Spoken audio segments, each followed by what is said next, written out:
strange. But it was a survey from a media company asking about what do you watch? Excellent. What do you watch on TV in the evenings? And I thought, great, this is my chance. I work at Twitch. I can actually have like an impact on some of these research technologies of what people are looking at on TV. And I started going through the checklist, and I saw, okay, sports stuff, well, I don't really watch a ton of that. Movies, sitcoms, no. Cable news shows, no, I mostly get that by reading online. And I kind of got through the end and realized, wait, I don't have really anything on here that I'm actively watching. The entirety of my content consumption is through things like Netflix and Twitch and Crunchyroll. And I'm checking off the box and realizing, okay, now I'm in the age group that's in the middle of the range, and I'm almost having this bit of like a, wait, is this survey really for me? Am I responding appropriately to this? How am I going to affect what everyone else wants to watch?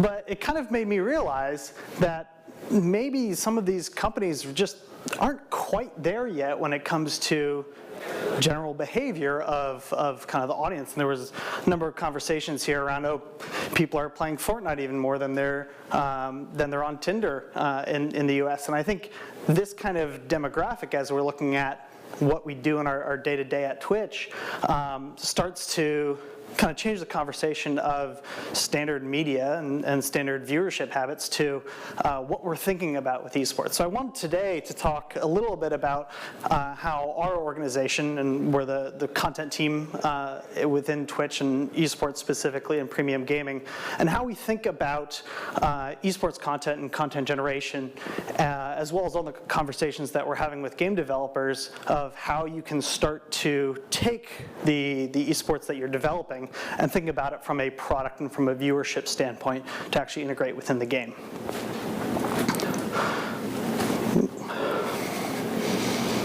I just hit this button. I might have to ask you guys to advance slides of this. There we go. So I want to start with the general pyramid that I hope most people in the room have probably seen some variant of this if they've been talking about esports. And we're a very holistic perspective at Twitch when it comes to esports and premium gaming and competitive gaming. So we start off at the bottom, obviously the grassroots competition. So we always want to think about esports as a big pyramid that involves everyone within the entire ecosystem. To create a path from that grassroots level, going up through the community TOs, that's not terms of service, through the community tournament organizers, and then up into the top level professional experience that you can get with some of the folks like ESL that just presented. So this is a holistic look, and then we also have the wheel. I'm going to be very buzzword heavy and shape heavy here today. So we have our wheel that we think about of watch, play, and engage. We want people who are watching the experiences to then think about, okay, I want to not just passively sit back, lean back and watch. I want to lean forward into the screen. I want to engage with the stream in some way, shape, or form. I want to participate in whatever competitive experience that I'm having right now. I want to be able to go directly from watching the stream to chatting with the broadcasters, with the streamers, to jumping into a tournament, to engaging directly. So we're very focused on how we create this kind of feedback loop between everyone else in the entire ecosystem. And then on the bottom, I have three things that I'll get into a little bit more here. Talking a little bit about the ecosystems here. Talking a little bit about how we focus on empowering content creators. So the content creators, when we're thinking about esports, are a very meaningful part of it. They can sit within the grassroots competition. They can sit within the community TOs.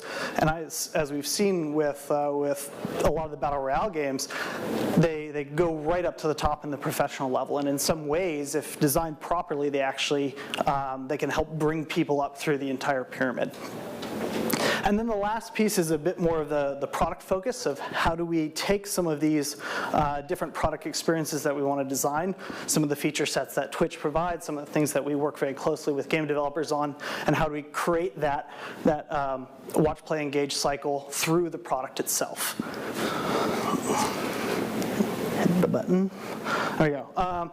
So when we're looking at designing a ecosystem with game developers, we want to drive all of these different things. So the competitive experience portion of the gameplay is generally a philosophy of create competitive experiences that everyone can participate in some way, shape, and form, and then allow them to funnel directly up into the pro in a sense that they have the ability to participate, compete, get better, and then convert into something that they can aspire towards. So you want them to have the ability to become a pro, but you want everyone to be able to have that chance of competing. So comparing it to traditional sports, you might have a minor league and a feeder system that come into that, all the way down to your t-ball level baseball sports. So we want to talk about how do we create those competitive experiences that live along every portion of the pyramid.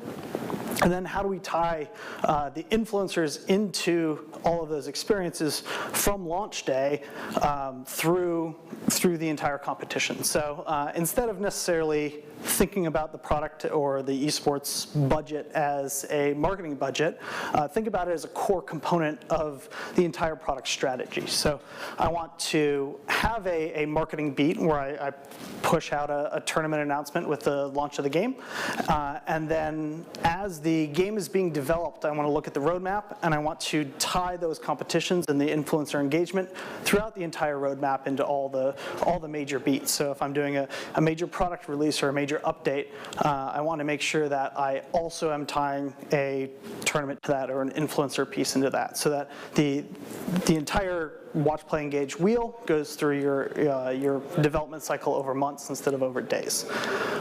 Player participation as a part of this should continue to engage over time. We're looking at how do we engage players through long durations, not just for 1 week or 1 month after the game comes out, but how do we keep them engaged throughout years? And all of this comes back to a product development life cycle. So some of the conversations that you may have seen in the media recently around the Thanos mode in Fortnite. So the Avengers tie-in, you can play as Thanos, it's a solo game mode. And you may have seen the directors for the Avengers said, several months ago when we were editing the movie, we were like, yeah, we're playing Fortnite in the middle of editing, and we want to be able to have, or we really liked Fortnite, so we got in touch with Epic and said, hey, what can we do? And within the space of several months, they were able to go from this kind of like wild ideation of Avengers, Fortnite fun, to an actual product in the game in the pipeline. And for some folks who have been in AAA development for a while, the integration cycle from an ideation phase through something getting into the product is often measured in 6+ months. So as we're looking at products around esports, we want to think about in the initial inception, how can we shorten these timelines down to be able to take advantage of the things that are happening through influencers, through the competitions, the results of the competitions. This is a little bit of an embarrassing slide, but also one of my favorite examples of content that we've done recently. It's a bit awkward because unfortunately, as I was coming downtown today, I saw the news about Boss Key kind of closing out.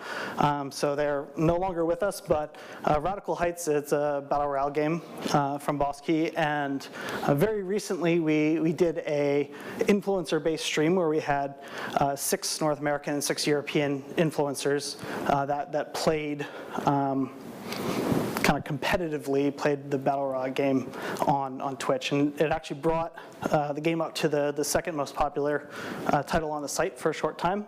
And this is a great example around how to create competitive content that utilizes influencers and utilizes engagement as a part of it to the platform in a way that's meaningful for viewers. So viewers had an engagement method of they're watching our main channel, which is kind of going through all the 6 different broadcasters and kind of saying, oh, here's what's going on, here's who's in the lead right now, here's the leaderboards.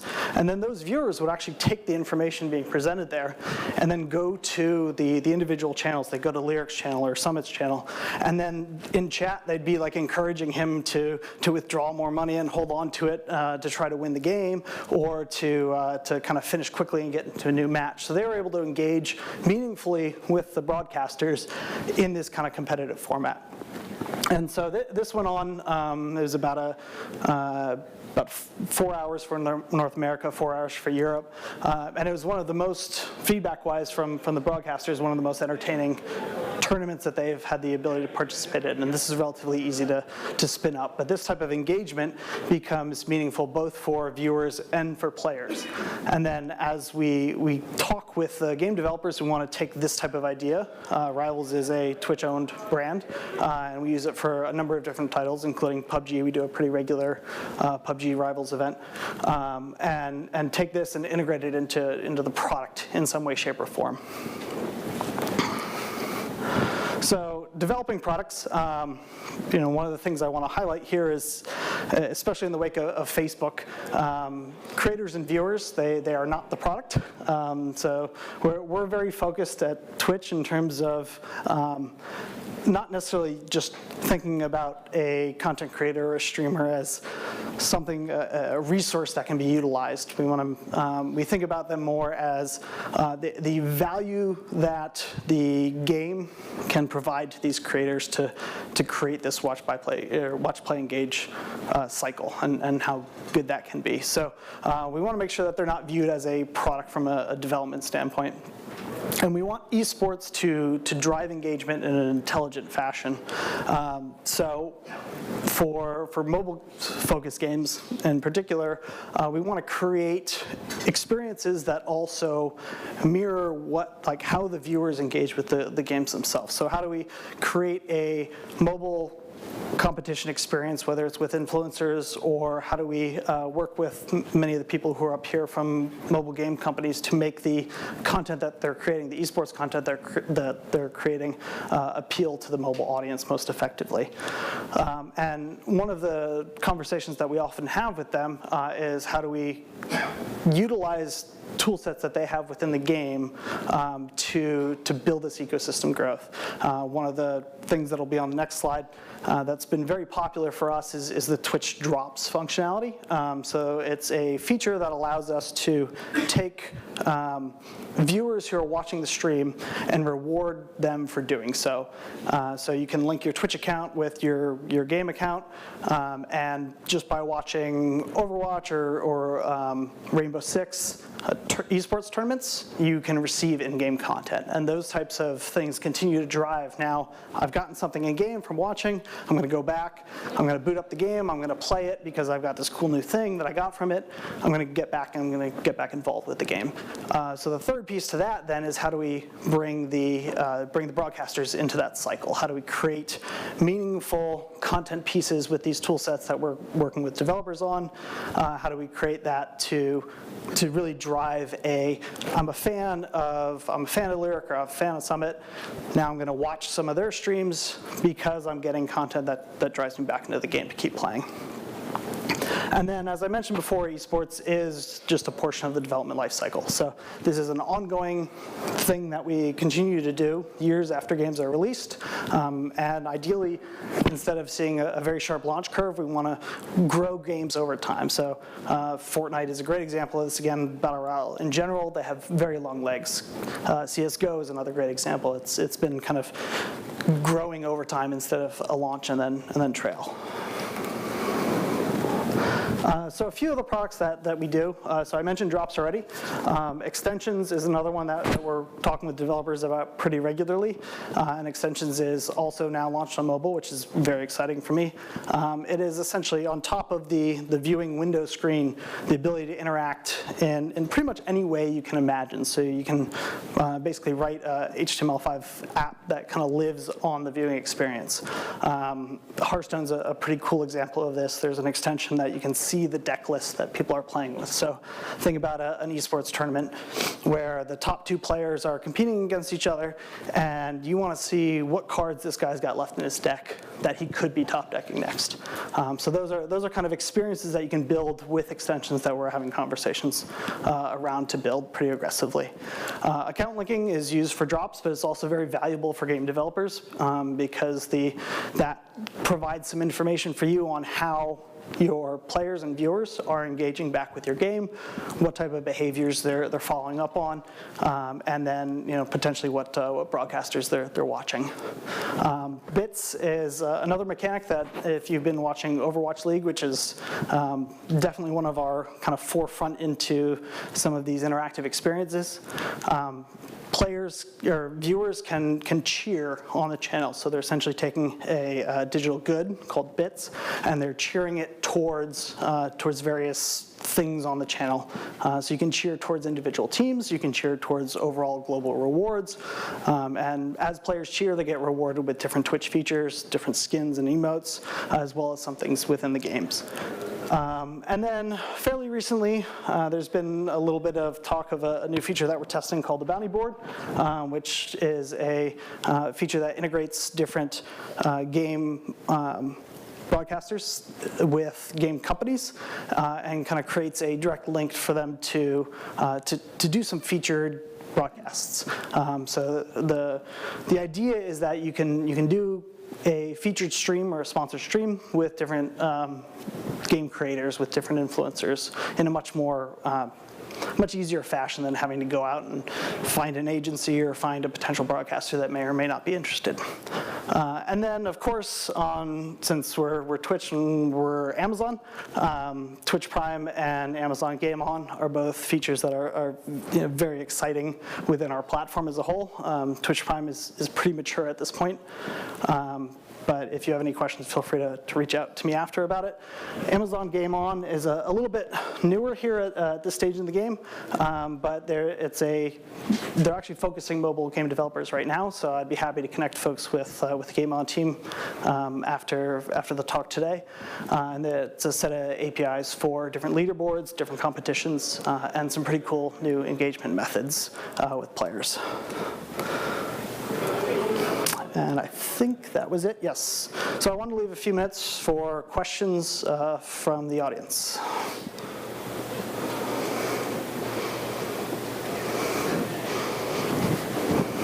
Just how much is Twitch actually orchestrating kind of, what we've most recently seen with Drake and Ninja and kind of those big popular events versus obviously some of them are just happening organically. Mm-hmm. So the Drake and Ninja one, that was quite a surprise to all of us within the office, both times that happened. So like our internal Slack channels were kind of going crazy about it. Ideally, the more organic, the better for us, because it's a natural type of thing. There are definitely situations where since that episode, we get approached quite regularly with, how do I do this, or how can I do this? The Rivals product is something that we've created. We were actually thinking about it before that happened, but it's an area where we can kind of more formally create those type of experiences without relying on it being kind of the random luck chance that a broadcaster and a celebrity meet up.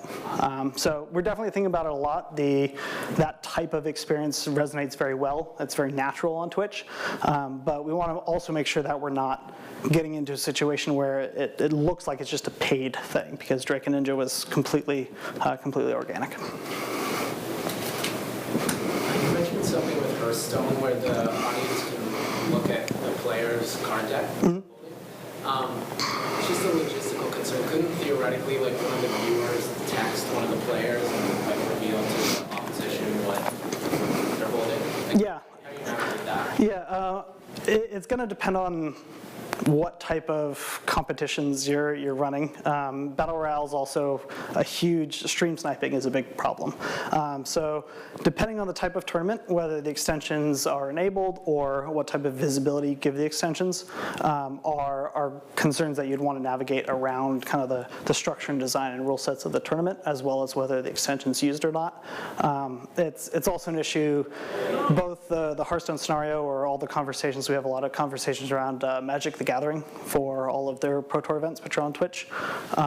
And that area, the deck lists often aren't known before the top 8 because the competitors kind of create them pretty regularly on the fly. And there's actually a strategic element where it's not desirable to have that information available. So the opportunity from a development standpoint would be for a formal tournament, you could disable the ability of the API to access the deck list up until a certain point or within a certain time frame. There seems to be a lot of concentration in this industry with Twitch and ESL and Steam. Is it because it's network effect like Facebook, or you guys are more utility like their channel? I think the concentration is, in many ways, it's a perception. There's a lot of names that come up pretty regularly. We do see a very healthy amount of competition, sometimes much to our chagrin. But in terms of the players that have kind of built the ecosystem often get associated with it. So you have the Netflix is commonly associated with on-demand video service because they built it and because they grew so large with it. But there are a number of other competing services out there. Some of them are niche, some of them are quite broad. So I don't necessarily think that concentration is preventative from anyone getting in the space. We're pretty generalist when we work with pretty much every game developer to help them get the content on the platform and to help them reach larger audiences. But quite regularly, we see a lot of content going to other platforms as well.